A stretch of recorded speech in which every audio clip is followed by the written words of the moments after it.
Yes, good evening everyone. So welcome back to our session. So right now today in this session we are going to discuss one of the most important concept from the subject of psychology. So which is very important for TET and DSC and CTET. So already in the previous video class session we have discussed about classical conditioning theory which was proposed by Ivan Pavlov of Russia. Okay, right now in this session we are going to discuss one of the most important concept that is next to classical conditioning. అంటే classical conditioning theory already మనం discuss చేసుకోవడం జరిగింది previous video class సెషన్లో. ఈ classical conditioning theory తర్వాత operant conditioning theory గురించి ఈరోజు మనం డిస్కస్ చేసుకోబోతున్నాం అనమాట. ఈ రెండు కూడా చాలా ఇంపార్టెంట్ థియరీస్ అనమాట. ఖచ్చితంగా ఈ రెండింటిలోంచి ఏదో ఒక థియరీ మీద ఒక 2 to 3 బిట్స్ అనేవి అడగడం జరుగుతుంది. అది please be careful while attempting the competitive examination. So ఒక్కసారి హెడ్డింగ్ కనుక చూస్తే సైకాలజీ సబ్జెక్ట్లో so operant conditioning theory. Okay, దీన్ని ఏమంటాం మనం? Operant conditioning theory. ఆల్రెడీ మనం ప్రీవియస్ వీడియో క్లాస్లో క్లాసికల్ కండిషనింగ్ థియరీ చూసాం. ఇది డిస్కస్ చేసుకునే ముందు ఒక్కసారి అది రీక్యాప్ చేసుకుంటే క్లాసికల్ కండిషనింగ్ థియరీ అన్నది ఒక షార్ట్ కట్లో గుర్తుపెట్టుకోవచ్చు అని చెప్పాం. అంటే అది సిఐడి అనే రూపంలో మనం గుర్తుపెట్టుకోవచ్చు అని చెప్పుకున్నాం, అవునా కదా? సి అంటే అక్కడ classical conditioning theory which was proposed by I అంటే అక్కడ ఎవరు? Even Pavlov. అండ్ అలాగే అతను దేని మీద చేశాడు ఎక్స్పెరిమెంట్? డి అంటే డాగ్ మీద చేశాడు. కాబట్టి ఇది ఒక అవుట్లైన్ కింద మనం గుర్తుపెట్టుకోవచ్చు అనమాట. He belongs to the country of Russia. So అక్కడ మెయిన్ అప్రోచ్ ఎలా ఉంటుంది? స్టిమ్యులస్ నుంచి రెస్పాన్స్కి వస్తుంది అనమాట. అయితే ఇక్కడ ఇదంతా ఒక అవుట్లైన్ దేనికి? క్లాసికల్ కండిషనింగ్లో. బట్ ఆపరెంట్ కండిషనింగ్లో దీనికి రివర్స్ అనమాట. అంటే క్లాసికల్ కండిషనింగ్ థియరీలో స్టిమ్యులస్ నుంచి రెస్పాన్స్ వచ్చింది, బట్ ఆపరెంట్ కండిషనింగ్లో రెస్పాన్స్ నుంచి స్టిమ్యులస్ వస్తుంది అనమాట. So that is the first and foremost main difference we have to notice that one. What is the basic difference between classical conditioning theory and operant conditioning theory అంటే ఒకటి psychologist point of view. Psychologist point of view అయితే classical conditioning theory అయితే Ivan Pavlov and అలాగే operant conditioning theory అయితే B F Skinner అనమాట. So అది first difference. అలాగే second difference ఏంటంటే క్లాసికల్ కండిషనింగ్ థియరీలో స్టిమ్యులస్ నుంచి రెస్పాన్స్ వస్తుంది, but whereas in operant conditioning థియరీలో రెస్పాన్స్ నుంచి స్టిమ్యులస్ వస్తుంది అనమాట. సో ఈ రెండు కూడా మనం మెయిన్ అవుట్లెట్ కింద గుర్తుపెట్టుకోవాలన్నమాట. ఇకపోతే టాపిక్లోకి వెళ్తే okay, operant conditioning theory. Okay, the topic name is operant conditioning theory. So operant conditioning థియరీని ఏ రూపంలో గుర్తుపెట్టుకోవచ్చు అంటే ఓబిఆర్. ఓకే, మీకు ఆల్రెడీ ఒక్కొక్కదానికి ఒక్కొక్క షార్ట్ కట్స్ చెప్తున్నాను చూడండి. క్లాసికల్ కండిషనింగ్ థియరీకి అయితే సిఐడి అని చెప్పాం, అవునా కదా? బట్ ఆపరెంట్ కండిషనింగ్ థియరీకి ఓబిఆర్ అని గుర్తుపెట్టుకోవచ్చు అనమాట. ఓబిఆర్ అంటే ఏంటి? మనం జనరల్గా ఎగ్జామ్స్ ఏవైనా సరే కాంపిటేటివ్ ఎగ్జామ్స్ ఓఎంఆర్ షీట్ మీద రాస్తాం. అంటే ఓఎంఆర్ బదులుగా ఓబిఆర్ అని గుర్తుపెట్టుకుంటాం. మరి ఇక్కడ ఓ అంటే ఏంటి అంటే ఆపరెంట్ కండిషనింగ్ థియరీ. బి అంటే ఏంటంటే B F Skinner. Okay, is one of the foremost important psychologist అనమాట. He belongs to the country of America. Okay, B అంటే అక్కడ ఏంటి? B F Skinner. అంటే ఈ ఆపరెంట్ కండిషనింగ్ థియరీని ప్రపోజ్ చేసినటువంటి సైకాలజిస్ట్ ఎవరు అంటే బిఎఫ్ స్కిన్నర్ అనమాట. ఇతను ఏ యానిమల్ మీద చేశాడు అంటే ర్యాట్ అనే యానిమల్ మీద చేశాడు, అంటే ఎలుక. ఓకే, సో ర్యాట్ అనే యానిమల్ మీద ఇతను కండిషనింగ్ అనేది ఎక్స్పెరిమెంట్ చేయడం జరిగింది అనమాట. కాబట్టి ఇది ఫస్ట్ డిఫరెన్స్ ఏంటంటే షార్ట్ కట్స్ ఎలా గుర్తుపెట్టుకోవాలి. క్లాసికల్ కండిషనింగ్ అయితే సిఐడి, ఆపరెంట్ కండిషనింగ్ అయితే ఓబిఆర్. అందులో ఓ అంటే ఆపరెంట్ కండిషనింగ్ థియరీ, బి అంటే బిఎఫ్ స్కిన్నర్ అండ్ ఆర్ అంటే ర్యాట్ మీద చేశాడు. అదే క్లాసికల్ కండిషనింగ్ అయితే CID, classical conditioning theory, even Pavlov and dog మీద చేశాడు. ఇకపోతే కంటెంట్లోకి వెళ్తే ఆపరెంట్ కండిషనింగ్ థియరీ. ఓకే, ఏమంటుందని మనం operant conditioning theory. So first of all మీరు అబ్జర్వ్ చేసే హెడ్డింగ్లో ఆపరెంట్ కండిషనింగ్ థియరీని ప్రపోజ్ చేసినటువంటి సైకాలజిస్ట్ ఎవరు అంటే బిఎఫ్ స్కిన్నర్. ఈ పేరు మాత్రం చాలా ఇంపార్టెంట్, గుర్తుపెట్టుకోండి. BF Skinner is the psychologist who proposed the theory of operant conditioning. He belongs to the country of America. Okay, American కంట్రీకి సంబంధించినటువంటి సైకాలజిస్ట్ ఈ BF Skinner. Very important concept. ఈ proposed theory called operant conditioning theory. అయితే దేని మీద experiment చేశాడు అంటే rat అనే యానిమల్ మీద ఎక్స్పెరిమెంట్ చేయడం జరిగిందనమాట. ఆ ఎక్స్పెరిమెంట్ అంటే ఇప్పుడు లాస్ట్ మనం చూద్దాం. ఓకే, ర్యాట్ మీద చేయడం జరిగిందనమాట. అయితే ఈ ఆపరెంట్ కండిషనింగ్ థియరీకి మరొక పేరు కూడా ఉంది. ఇది చాలా చాలా ఇంపార్టెంట్, చాలా మందికి తెలియదు. ఓకే, ఈ ఆపరెంట్ కండిషనింగ్ థియరీకి మరొక పేరు ఏంటంటే ఇన్స్ట్రుమెంటల్ కండిషనింగ్ థియరీ అని కూడా అంటారు.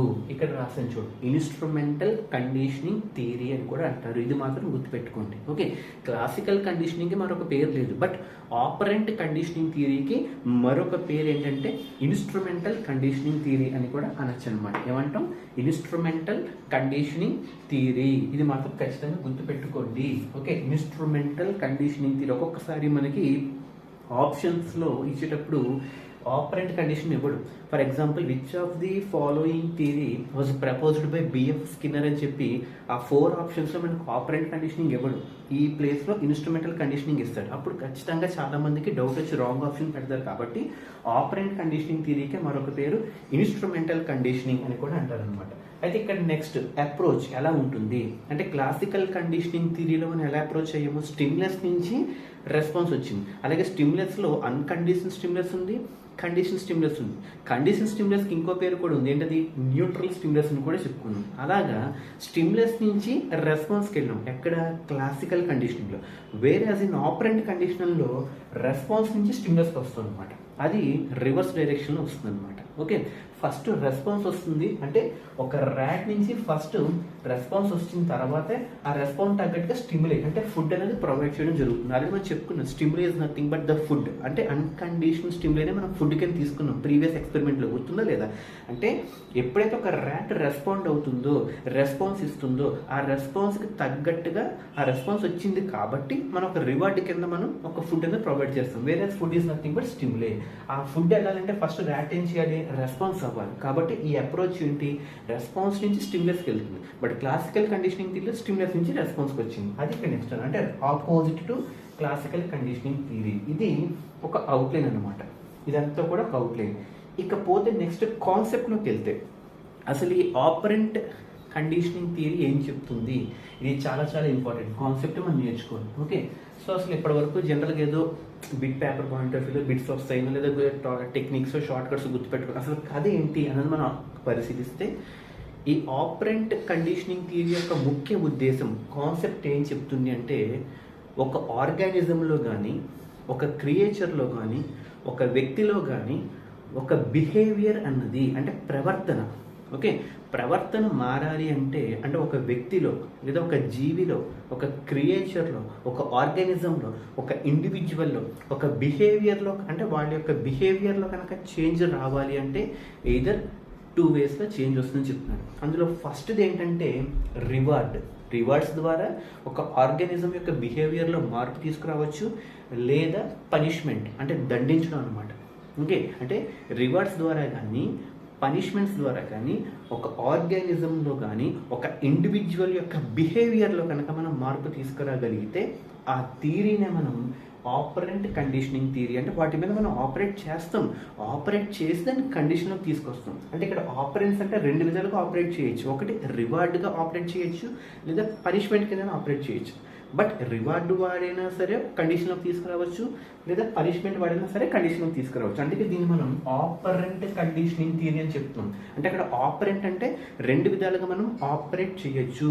ఒకటి, ఆ బిహేవియర్లో మార్పు తీసుకురావాలంటే either we can go with reward or we can proceed with punishment. కాబట్టి రివార్డ్ ఆర్ పనిష్మెంట్ ఈ రెండింటిని మనం ఆపరెంట్స్ కింద తీసుకుని ఈ ఆపరెంట్స్ ద్వారా ఒక కండిషన్లోకి తీసుకొచ్చి ఒక ఆర్గానిజం యొక్క బిహేవియర్ మారుస్తున్నాం. కాబట్టి ఆపరెంట్ కండిషనింగ్ థియరీ అంటాం. దీన్నే మనం ఇన్స్ట్రుమెంటల్ కండిషనింగ్ థియరీ అని కూడా అనొచ్చు, which was proposed by BF Skinner అనమాట. అయితే ఇక్కడ రివార్డ్స్ ద్వారా మార్పు తీసుకురావచ్చు, లేదా పనిష్మెంట్స్ ద్వారా కూడా తీసుకురావచ్చు అనమాట. అయితే ఇక్కడ మీరు గమనిస్తే రివార్డ్ అని చెప్తున్నాం. రివార్డ్ అనేది ఏంటంటే పాజిటివ్ పాయింట్ ఆఫ్ వ్యూలో చెప్పేది అనమాట. అంటే ఫర్ ఎగ్జాంపుల్ ఏదైనా ఒక బాగా చదివితే ఆ వ్యక్తికి అప్రైజల్గా అంటే మెచ్చుకోదగ్గడికి ఇంకొంచెం ఏదైనా ఒక ఎడిషనల్ బోనస్ ఇవ్వడమో, లేదా ఒక మంచి గుర్తింపు ఇవ్వడం అలా ఇస్తే కనుక అది రీఇన్ఫోర్స్మెంట్ అవుతుంది అనమాట. అంటే ఒక మోటివేషన్ అంటే ఆ వ్యక్తిలో ఇంకా చెయ్యాలి అన్న తాపత్రయం వస్తుంది. ఫర్ ఎగ్జాంపుల్ ఒక వ్యక్తి ఉన్నాడు, ఆ వ్యక్తి వల్ల సంస్థకి ఒక మంచి ప్రాఫిట్ వచ్చింది, లేదా ఒక గుర్తింపు వచ్చింది. అప్పుడు ఆ మేనేజర్ వచ్చి అతనికి అప్రైజల్గా ఒక బోనస్ లేదా ఒక ఎడిషనల్ ఇంక్రిమెంట్ ఇవ్వడము, లేదా ఒక ప్రమోషన్ ఇవ్వడం చేస్తే అతను ఇంకా బాగా పనిచేస్తాడు. అంటే అక్కడ ఏంటి రీఇన్ఫోర్స్మెంట్ అనేది బాగా యాక్ట్ చేస్తుంది. Reinforcement is nothing but motivation, ప్రేరణ అంటుంది దాన్ని. ఓకే, రీఇన్ఫోర్స్మెంట్ కనుక స్ట్రాంగ్గా ఉంటే ఆ రీఇన్ఫోర్స్మెంట్స్తో అతను ఇంకొంచెం రివార్డ్గా తీసుకుని దాన్ని ఇంకొంచెం ఎదరికి తీసుకెళ్ళడానికి చూస్తాడనమాట. అలా కాకుండా నెగిటివ్ వేలో కనుక వెళ్తే పనిష్మెంట్ ద్వారా కూడా మనకి ఒక బిహేవియర్లో కనుక మార్పు తీసుకురావచ్చు అనమాట. అంటే either in the form of reward or either in the form of punishment. Rewards అయితే రీఇన్ఫోర్స్మెంట్, అంటే ఒక బిహేవియర్ని పాజిటివ్ వేలో తీసుకెళ్తాయి, అదే బిహేవియర్ని నెగిటివ్ వేలో తీసుకెళ్తే మాత్రం పనిష్మెంట్స్ కిందకు వస్తుంది అనమాట. అంటే మీరు కరెక్ట్గా అబ్జర్వ్ చేస్తే రివార్డ్స్ అన్నవి త్రూ రీఇన్ఫోర్స్మెంట్స్ ద్వారా జరుగుతాయి అని మనకు తెలిసిందనమాట. రివార్డ్స్ ఎప్పుడు కూడా మనకి రీఇన్ఫోర్స్మెంట్ అంటే మోటివేషన్ ద్వారా జరుగుతుంది అనమాట. అయితే అందులో పాజిటివ్ రీఇన్ఫోర్స్మెంట్ ఉంటుంది, నెగిటివ్ రీఇన్ఫోర్స్మెంట్ ఉంటుంది. అలాగే పనిష్మెంట్లో పాజిటివ్ పనిష్మెంట్ ఉంటుంది, నెగిటివ్ పనిష్మెంట్ కూడా ఉంటుంది అనమాట. ఫర్ ఎగ్జాంపుల్ పనిష్మెంట్ కనుక పక్కన పెడితే ఇప్పుడు మెయిన్ కాన్సెప్ట్ రివార్డ్స్ గురించి కాబట్టి ఇప్పుడు ఈ ర్యాట్ యొక్క ఎక్స్పెరిమెంట్ వస్తుంది అనమాట. క్లియర్? అందుకే ఒక నేర్చుకునేటప్పుడు ఒక స్ట్రక్చర్ ఉంటుంది, ఎలా పడితే నేర్చుకోకూడదు ఇది కూడా. అయితే ఇక్కడ ఏం చెప్తున్నాం, ఒక బిహేవియర్లో అంటే ఇక్కడ బిహేవియర్ కింద ఏం తీసుకుంటున్నాం, ఆర్గానిజం ర్యాట్. అంటే ఇప్పుడు వస్తుంది చూడండి కాన్సెప్ట్, ఒక ర్యాట్ను మనం తీసుకుని దాని యొక్క బిహేవియర్ అంటే మనం రివార్డ్ ఇచ్చి దాని యొక్క ప్రవర్తన మారుస్తున్నామా లేదా పనిష్మెంట్ ఇచ్చి దాని యొక్క ప్రవర్తన మారుస్తున్నామా. అయితే ఒకవేళ రివార్డ్ అయితే పాజిటివ్ రీఇన్ఫోర్స్మెంట్ ఏంటి, నెగిటివ్ రీఇన్ఫోర్స్మెంట్ ఏంటో తెలుసుకోవడమే ఈ ఆపరెంట్ కండిషనింగ్ థియరీ యొక్క మెయిన్ కాన్సెప్ట్ అనమాట. ఇకపోతే నెక్స్ట్ స్టోరీలోకి వెళ్తే, okay, so this BF Skinner he has conducted the experiment on an organism of rat. అంటే ఇక్కడ ఒక హంగ్రీగా ఉన్నటువంటి ఒక ర్యాట్ ఏదైతే ఉందో, జాగ్రత్తగా విన్న స్టోరీ అంటే ఇవి కొంచెం ఇంపార్టెంట్ కాబట్టి స్లోగా చెప్పుకుంటూ వెళ్తున్నాం. ఒక హంగ్రీ అంటే ఆకలితో ఉన్నటువంటి ఒక ర్యాట్ తీసుకొచ్చి దాన్ని ఒక బాక్స్లో బంధించడం జరిగిందనమాట. అంటే బాక్స్లో బంధించడం అంటే ఏంటి, దాన్ని తీసుకొచ్చి లోపల పెట్టడం. ఓకే, ఫర్ ఎగ్జాంపుల్ ఆ బాక్స్ ఏదైతే ఉందో, ఓకే, ఆ బాక్స్ని మనం స్కిన్నర్ బాక్స్ అంటాం. ఏమంటాం దాన్ని మనం, స్కిన్నర్ బాక్స్. ప్రతి పదం గుర్తుపెట్టుకోం. ఓకే, ఆ బాక్స్ని మనం ఏమంటాం, స్కిన్నర్ బాక్స్ అంటాం దాన్ని. ఆ స్కిన్నర్ బాక్స్కి చుట్టూరా కూడా ఆ ఎలుక తప్పించుకోకుండా మొత్తం ఒక కేజ్ పంజరంలో కట్టి, ఓకే, లోపల ఒక లివర్ అంటే ఒక బటన్ లాంటిది అనమాట, LEVER లివర్ అంటుందండి. ఒక లివర్ అంటే ఏంటి, ఒక బటన్ లాంటిది అరేంజ్ చేయడం జరుగుతుంది. అంటే ఒక స్కిన్నర్ అనే సైంటిస్ట్ ఏం చేశాడు, ర్యాట్ యొక్క బిహేవియర్ స్టడీ చేయడం కోసం ఒక స్కిన్నర్ బాక్స్ తీసుకుని, అంటే ఆ బాక్స్ తీసుకొచ్చి ఆ బాక్స్కి ఏమని పేరు పెట్టాడు, స్కిన్నర్ బాక్స్ అని పేరు పెట్టి ఒక హంగ్రీగా ఉన్నటువంటి ఒక ర్యాట్, ఆకలితో ఉన్నటువంటి ఒక ఎలుకను తీసుకొచ్చి ఆ స్కిన్నర్ బాక్స్లో ప్లేస్ చేయడం జరిగిందనమాట. అయితే ఎప్పుడైతే ఆ స్కిన్నర్ బాక్స్లో ఈ ర్యాట్ని ప్లేస్ చేశాడో ఆ ర్యాట్కి తెలియకుండా ఒక లివర్ అంటే ఒక బటన్ లాంటిది కూడా అరేంజ్ చేయడం జరిగిందనమాట.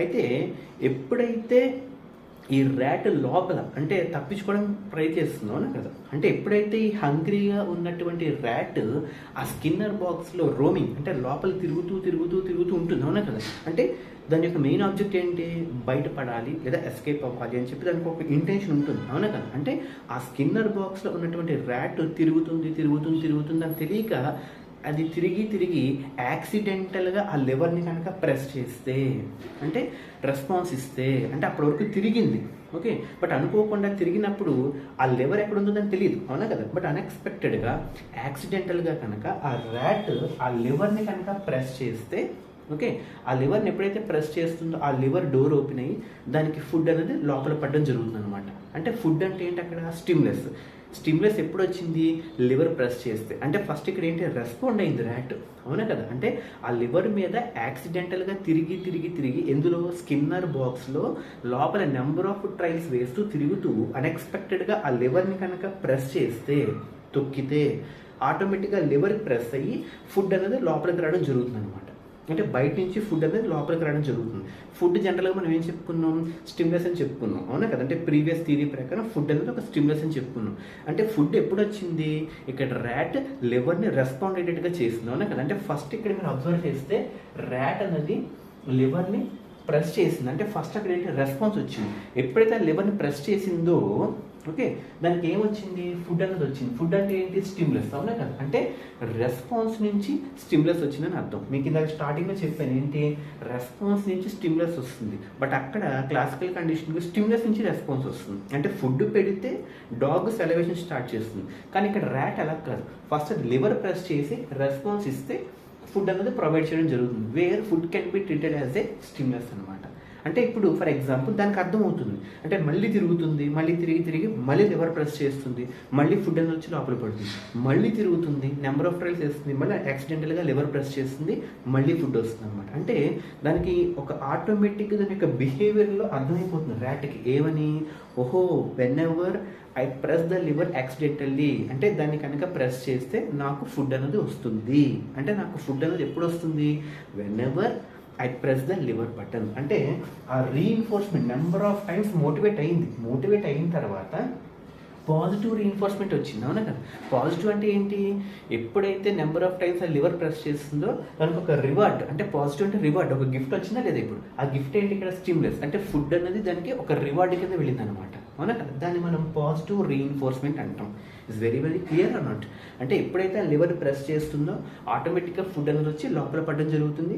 Then rat will try to change its behaviour that whenever it presses the lever automatically the food will be separate in the form of stimulus. అంటే ఎప్పుడైతే ఆ లివర్ ప్రెస్ చేస్తుందో నాకు ఒక రివార్డ్, అంటే ఫుడ్ అనేది ఒక రివార్డ్ రూపంలో వస్తుంది అని చెప్పి పాజిటివ్ రీఇన్ఫోర్స్మెంట్ తీసుకుంటాను అనమాట. అంటే దాని యొక్క బిహేవియర్లో ఫస్ట్ మార్పు చూపిస్తుంది. ఈసారి ఏం చేశాడు, నెంబర్ ఆఫ్ టైమ్స్ చేసి పాజిటివ్ రీఇన్ఫోర్స్మెంట్, అంటే లివర్ నొక్కడం ఫుడ్ రావడం, లివర్ నొక్కడం ఫుడ్ రావడం, అంటే రెస్పాన్స్ స్టిమ్యులస్ వస్తుంది. అంటే దాని యొక్క బిహేవియర్ అర్థమైపోయింది. ఈసారి దాని బిహేవియర్ చేంజ్ చేద్దాం అని చెప్పి నెగిటివ్ రీఇన్ఫోర్స్మెంట్ ఇద్దాం అనుకున్నాడు. అంటే ఈసారి ఏం జరిగింది, లివర్ ఎప్పుడైతే ప్రెస్ చేస్తుందో, ఇందాక ఫస్ట్ స్టేజ్లో ఏం జరిగింది, లివర్ ప్రెస్ చేసినప్పుడు ఫుడ్ వచ్చింది. ఈసారి ఏం జరుగుతుంది, ఆ ఫుడ్ ప్లేస్లో, అంటే లివర్ ప్లేస్ కాదు, అంటే మార్చింది ఫుడ్డే, అంటే ఆ స్టిమ్యులస్ ప్లేస్లో ఆ ఫుడ్ తీసేసాడు అనమాట. ఓకే, అంటే ఫస్ట్ స్టేజ్లో ఫుడ్ ఉంచాడు స్టిమ్యులస్, ఈసారి ఏం చేశాడు, ఫుడ్ని తీసేసాడు, అంటే స్టిమ్యులస్ని తీసేసాడు. అంటే నెగిటివ్ రీఇన్ఫోర్స్మెంట్లో స్టిమ్యులస్ని తీసేస్తున్నాము, పాజిటివ్ రీఇన్ఫోర్స్మెంట్లో స్టిమ్యులస్ ఇస్తున్నాము అని గుర్తుపెట్టుకోవాలి. ఓకే, నెగిటివ్ రీఇన్ఫోర్స్మెంట్లో ఏం జరుగుతుంది, ఇందాక ఫస్ట్ కేసులో ఫుడ్ ఉంచాడు, అవునా కదా. కానీ ఈసారి ఏం చేస్తున్నాడు, ఆ స్టిమ్యులస్ ఫుడ్ని తీసేసి ఆ ఫుడ్ ప్లేస్లో ఒక ఎలక్ట్రిక్ షాక్ ఇస్తున్నాడు అనమాట. అంటే ఆ లివర్ నొక్కితే దానికి షాక్ కొట్టేటట్టుగా అనమాట. ఓకే, మళ్ళీ ఆ లివర్ నొక్కితే మళ్ళీ షాక్ కొట్టేటట్టుగా. బట్ ఫస్ట్ కేసులో ఏం జరిగింది, లివర్ నొక్కితే ఫుడ్ వచ్చింది, అవునా కదా. అంటే ఇప్పుడు లివర్ నొక్కడం, స్టిమ్యులస్ రావడం, అంటే పాజిటివ్ రీఇన్ఫోర్స్మెంట్లో స్టిమ్యులస్ అన్నది ఇస్తున్నాము, నెగిటివ్ రీఇన్ఫోర్స్మెంట్లో స్టిమ్యులస్ని తీసేస్తున్నాం. స్టిమ్యులస్ అంటే అక్కడ ఏంటి, ఫుడ్ అనమాట. ఈసారి సెకండ్ కేసులో ఏం చేస్తున్నాం, స్టిమ్యులస్ ప్లేస్లో, అంటే ఫుడ్ ప్లేస్లో ఎలక్ట్రిక్ షాక్ పెడుతున్నాం అనమాట. దానికి తెలియదు ఆ విషయం. అంటే ఎప్పుడైతే మళ్ళీ నెంబర్ ఆఫ్ ట్రైల్స్ వేస్తుందో, మళ్ళీ లివర్ ప్రెస్ చేస్తుందో, ఈసారి దాన్ని షాక్ కొట్టడం మొదలవుతుంది అనమాట. మళ్ళీ తిరుగుతుంది, మళ్ళీ లివర్ ప్రెస్ చేస్తుంది, షాక్ కొడుతుంది, మళ్ళీ తిరుగుతుంది, మళ్ళీ లివర్ ప్రెస్ చేస్తుంది, షాక్ కొడుతుంది. అంటే అది ఒక నెగిటివ్ రీఇన్ఫోర్స్, అంటే మళ్ళీ తిరుగుతుంది, ఫుడ్ని ఆశిస్తుంది. బట్ పాజిటివ్ రీఇన్ఫోర్స్మెంట్లో స్టిమ్యులస్ ఇచ్చాము, నెగిటివ్ రీఇన్ఫోర్స్మెంట్లో స్టిమ్యులస్ అనేది ఇవ్వలేదు. అంటే దీన్ని బట్టి మళ్ళీ దానికి అర్థం అవుతుంది, ఇందాక నాకు ఫుడ్ ఇచ్చారు, ఇప్పుడు నాకు ఫుడ్ ఇవ్వట్లేదు, అంటే ఖచ్చితంగా దాని యొక్క బిహేవియర్ చేంజ్ అవుతుంది అని చెప్పినటువంటిదే ఆపరెంట్ కండిషనింగ్ థియరీ. అంటే దీన్ని బట్టి మనకి ఏమర్థమైంది, operant conditioning theory is nothing but the theory which was proposed or the theory which was suggested by an American psychologist B.F. Skinner అని చెప్పి. ఈ థియరీ యొక్క ముఖ్య ఉద్దేశం ఏంటంటే, ఒక ఆర్గానిజంలో లేదా ఒక క్రియేచర్లో, ఒక ఇండివిజువల్లో బిహేవియర్లో కనుక చేంజ్ రావాలి అంటే either it can be in the form of reward లేదా it can be in the form of punishment. రివార్డ్స్లో కూడా ఎప్పుడు వస్తుంది, నెంబర్ ఆఫ్ టైమ్స్, ఇప్పుడు ర్యాట్ ఎన్ని ట్రైల్స్ చేస్తుందో అలాగే రీఇన్ఫోర్స్ కనుక అయితే పాజిటివ్ రీఇన్ఫోర్స్మెంట్, అలాగే నెగిటివ్ రీఇన్ఫోర్స్మెంట్, అలాగే పాజిటివ్ పనిష్మెంట్, నెగిటివ్ పనిష్మెంట్. అంటే రివార్డ్స్ రూపంలో కానీ పనిష్మెంట్స్ రూపంలో కానీ ఒక బిహేవియర్ అన్నది చేంజ్ అయితే ఒక ఆర్గానిజం, ఓకే, ఆ థియరీని మనం ఆపరెంట్ కండిషనింగ్ థియరీ. బిహేవియర్లో చేంజ్ వస్తే ఆ బిహేవియర్ గురించి చెప్పిన అతనే బిఎఫ్ స్కిన్నర్. ఆ బిహేవియర్లో చేంజ్ ఎందుకు వస్తుంది, ఎయిదర్ రివార్డ్స్ కానీ పనిష్మెంట్స్ కానీ ప్రొవైడ్ చేస్తే ఖచ్చితంగా బిహేవియర్లో అనేది మార్పు వస్తుంది అని చెప్పిన అతను సైకాలజిస్టే ఈ BF Skinner. So this is the theory that is related to operant conditioning theory. ఏమంటుంది దీన్ని, ఆపరెంట్ కండిషనింగ్ థియరీ. ఇకపోతే ఫైనల్గా ఒక అవుట్లైన్ చూసుకుంటే, ఈ ఆపరెంట్ కండిషనింగ్ థియరీకి క్లాసికల్ కండిషనింగ్ థియరీకి ఎక్కడ డిఫరెన్స్ వస్తుంది అంటే, ఆపరెంట్ కండిషనింగ్ థియరీ అనేది బిఎఫ్ స్కిన్నర్ ప్రపోజ్ చేయడం జరిగింది. Classical conditioning theory even Pavlo suggest చేయడం జరిగింది. అలాగే ఈవెన్ పావ్లో రష్యాకి సంబంధించిన అతను, బిఎఫ్ స్కిన్నర్ అమెరికాకి సంబంధించిన అతను.